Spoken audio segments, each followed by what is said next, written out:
Bonjour à tous et merci de nous rejoindre sur Futur TV pour cette nouvelle édition de la rédaction. Voici les titres de ce journal. L'armée libanaise mène des perquisitions musclées à Tripoli. Objectif, mettre un terme aux affrontements à caractère confessionnel qui ont fait plus de 35 morts ces dernières semaines. Une pluie de roquettes tirées depuis la Syrie s'abat sur la ville de Baalbek, visée pour la première fois depuis le début du conflit. Une agression qui fait craindre un débordement au Liban. Au lendemain de la chute de la ville de Qousseir aux mains du régime, l'armée syrienne reprend le point de passage frontalier de Quneitra entre Israël et la Syrie sur le plateau du Golan. Et à suivre également dans cette édition, après des mois de tensions sur la péninsule coréenne, Séoul accepte la proposition de Pyongyang d'engager des pourparlers et normaliser plusieurs projets qui divisent les deux pays. Calme relatif à Tripoli alors que l'armée mène des perquisitions musclées dans la grande ville du Nord. Objectif, mettre un terme aux affrontements à caractère confessionnel qui ont fait plus de 35 morts ces dernières semaines. Les soldats ont effectué des perquisitions dans le marché de blé de la ville et dans des quartiers environnants. Ils ont aussi patrouillé dans la rue qui sépare les quartiers rivaux de Babet Tebene et Jabal Mohsen. Plusieurs personnes ont été arrêtées. La plupart des commerces, écoles et universités ont réouvert leurs portes ce jeudi. Au moins 15 roquettes tirées depuis la Syrie ont frappé la ville historique de Baalbek cette nuit.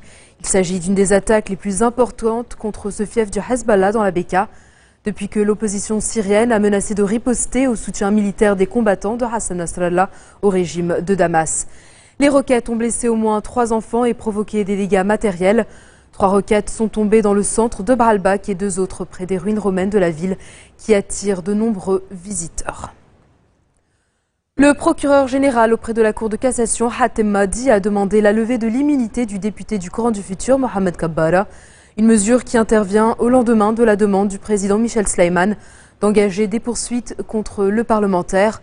Le juge Mahdi a soumis la demande au ministre démissionnaire de la Justice, Shakib Kotbaoui. Le député Kabbara avait accusé le chef de l'État d'être complice du complot syro-iranien visant à faire payer à Tripoli un lourd tribut en matière de sécurité et de stabilité, ainsi que sur le plan de son économie et de la sécurité de ses citoyens.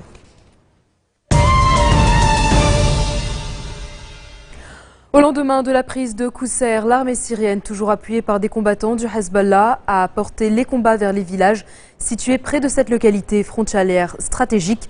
Les insurgés qui cherchent à renverser Bachar el-Assad opposent une vive résistance autour des villages de Debra et Boaïda qui sont sous le feu de l'artillerie lourde syrienne. La chute de Qousseir au terme d'une offensive intense de 2 semaines représente une victoire de taille pour le président syrien. Sa prise permet non seulement de supprimer un centre utilisé par les rebelles pour s'approvisionner à partir du Liban, mais devrait aussi permettre à l'armée de reprendre le contrôle du centre de la Syrie et des bastions rebelles isolés dans le nord et dans le sud.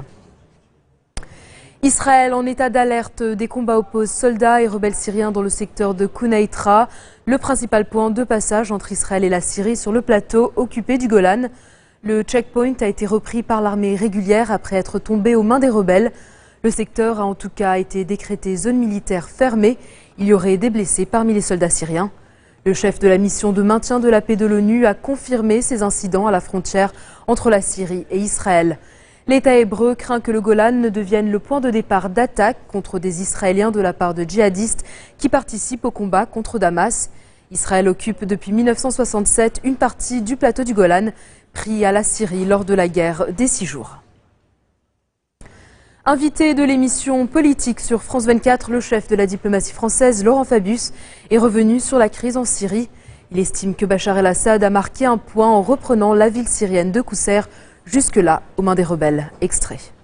Il a marqué un point, c'est incontestable. Maintenant, dans l'histoire du conflit, de cette tragédie, on voit aussi qu'un certain nombre de villes qui avaient été prises ont été reprises en sens inverse. Mais c'est vrai que pour lui, c'était un objectif très important parce que, quand vous regardez la géographie, ça permet d'avoir une certaine continuité dans ce que, dans un langage horrible, ils appellent la Syrie utile, c'est-à-dire un ensemble qui irait de l'Iran, etc. Bon. Cela dit, les résistants ont résisté, mais il y a, en cette occurrence, un déséquilibre des armes, puisque M. Bachar el-Assad a des avions, etc., et les résistants n'ont pas les mêmes moyens. Et c'est ce qui explique, malgré leur courage, que Kousseir soit tombé. Mais il faut, et bien sûr chacun s'en préoccupe, que autant nous travaillons pour aller vers une solution politique, autant sur le terrain, il faudrait que les choses soient rééquilibrées. Il y a du sarin. Le sarin, c'est extrêmement dangereux. C'est 500 fois la capacité toxique du cyanure. Et d'autre part, les circonstances, la traçabilité permettent, dans le cas de Sarah Keb, donc dans le deuxième cas, de dire avec certitude que ce sont les régimes qui est à l'origine des victimes. Qu'est-ce qu'on fait à partir de maintenant? Donc, premièrement, nous demandons, avec les Anglais et avec d'autres, que la commission Sellström, c'est comme ça qu'on l'appelle, puisse aller en Syrie. Nous verrons quelles seront les réponses des uns et des autres. À partir de ce moment-là, on peut saisir le Conseil de sécurité des Nations Unies, donc ça c'est un aspect. D'autre part, nous réservons, c'est la formule qui a été utilisée à la fois par les Américains, par nous-mêmes et par d'autres, nous disons toutes les options sont sur la table. Les Russes sont plus nuancés. Dans beaucoup, à la fois de conversations privées et de déclarations publiques, ils disent nous ne sommes pas mariés avec M. Bachar el-Assad. Simplement, nous voulons éviter le chaos. À quoi nous répondons? Mais le chaos, c'est pas pour demain, c'est pour aujourd'hui. Donc toute la discussion. Mais les Russes ont évolué parce que si la conférence de Genève 2 peut avoir lieu, ce que je souhaite, c'est parce que nous sommes mis d'accord, et c'est peut-être un peu technique et précis, mais on peut l'être de temps en temps, pour dire que tous ceux qui vont participer à la conférence de Genève doivent être d'accord sur au moins un membre de phrase de Genève 1, qui dit il faut qu'il y ait un gouvernement de coalition, composé donc de part et d'autre, par consentement mutuel, et ce gouvernement de coalition, de transition, aura tous les pouvoirs. Ce qui signifie que ce gouvernement de transition aura de fait les pouvoirs de M. Bachar el-Assad. Que l'Iran n'a pas accepté, jusqu'à présent, ça peut changer, l'ordre du jour tel que je vous l'ai défini. L'Iran n'a jamais dit qu'elle acceptait qu'il y ait un gouvernement de transition composé de part et d'autre et qui aurait les pouvoirs de M. Bachar el-Assad. Or, autant c'est une bonne chose de faire venir les belligérants, mais si on ne fait pas venir dans une conférence des gens qui ne sont pas d'accord sur l'objet de la conférence, ça c'est quand même le premier point. Pour sa part, le ministre russe des Affaires étrangères estime que les informations sur l'utilisation d'armes chimiques en Syrie ne doivent pas être utilisées pour justifier une intervention militaire étrangère dans le conflit. Selon Sergei Lavrov, cette question est devenue un sujet de spéculation et de provocation. Il dit ne pas exclure que quelqu'un cherche à l'utiliser pour affirmer qu'une ligne rouge a été franchie et qu'une intervention étrangère est nécessaire. Le chef d'Al-Qaïda appelle les Syriens à dépasser leur appartenance confessionnelle et à s'unir pour renverser Bachar el-Assad. Ayman Zawahiri appelle également les musulmans au djihad et faire échec à ce qu'il présente comme un plan des États-Unis qui vise à établir un régime pro-américain en Syrie pour protéger les intérêts d'Israël. Il s'exprimait dans un enregistrement diffusé sur des sites islamistes à l'occasion du 65e anniversaire de la création de l'État d'Israël, justement. Dans un instant, nous ferons le point sur la situation en Turquie où les manifestants attendent le retour du Premier ministre.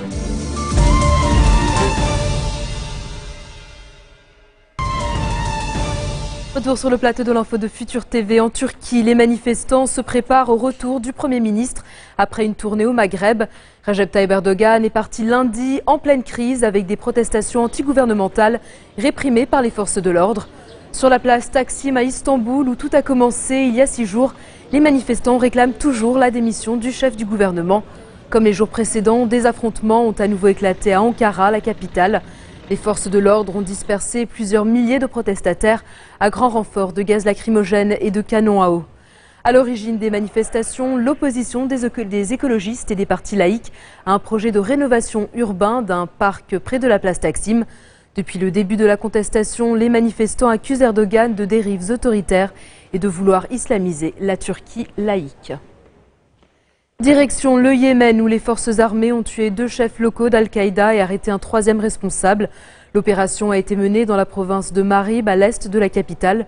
Selon l'armée, ils planifiaient des attentats contre des installations vitales et étaient impliqués dans de récents actes de sabotage. Des ceintures d'explosifs ont notamment été saisies lors de l'opération. Opération qui coïncide avec le lancement d'une offensive de l'armée contre des combattants d'Al-Qaïda pour les déloger de villages qu'ils contrôlent depuis mai dans le sud-est du Yémen. Le réseau extrémiste a profité de l'affaiblissement du pouvoir central en 2011 pour renforcer son emprise sur l'est et le sud du pays. C'est une main tendue par la Corée du Nord que vient d'accepter Séoul. Pyongyang s'est en effet dit prêt au dialogue après des mois de tension et un nouvel essai nucléaire en février. Au menu des discussions, l'avenir du site industriel intercoréen de Kaesong. Créé début 2000, cette zone compte 123 entreprises sud-coréennes qui emploient plus de 50 000 employés nord-coréens. Elle est cruciale pour l'obtention de devises étrangères pour le régime communiste. Elle avait été fermée par Pyongyang début avril depuis l'adoption de nouvelles sanctions internationales. Le régime de Kim Jong-un s'est également dit prêt à discuter de la réunion des familles séparées à la fin de la guerre de Corée en 1953. Séoul dit oui au dialogue avec un bémol. Cependant, Pyongyang doit au préalable renoncer à développer l'arme nucléaire. En Inde, 3 hommes soupçonnés du viol d'une Américaine cette semaine dans le nord du pays ont été arrêtés.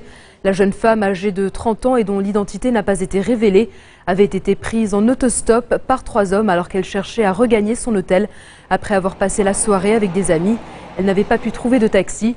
Les suspects, qui sont tous âgés d'une vingtaine d'années, sont en garde à vue.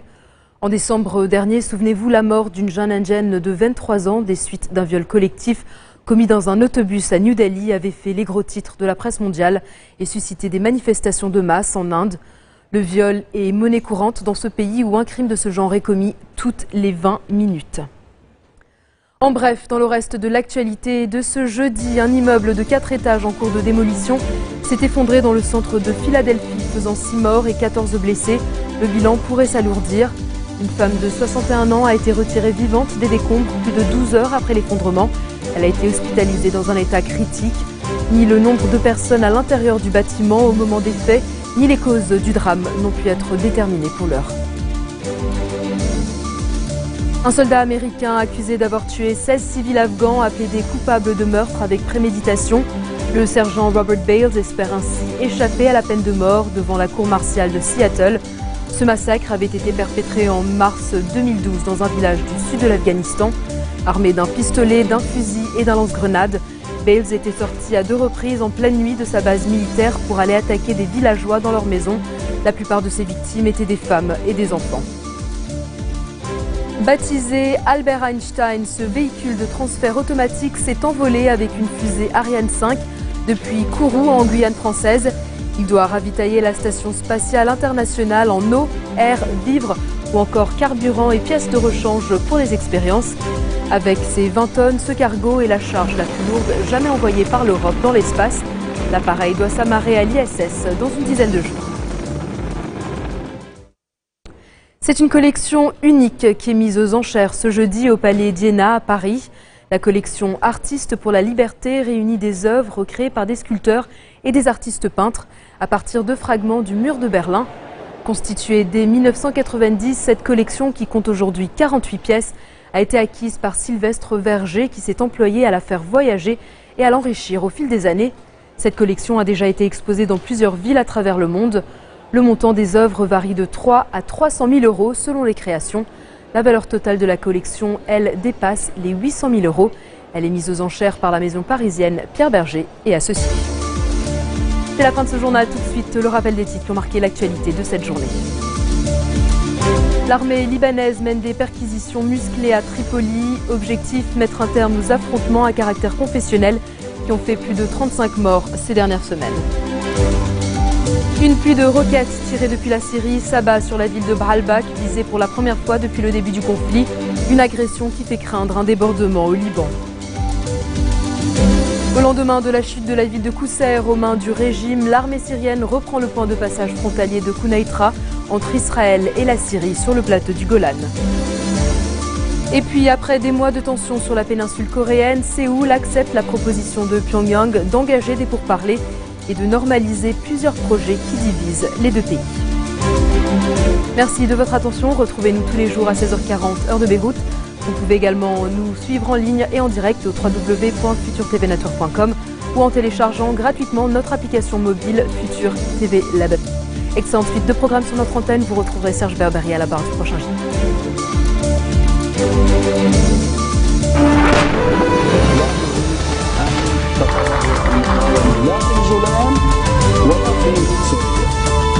وقد وقعنا مرغمين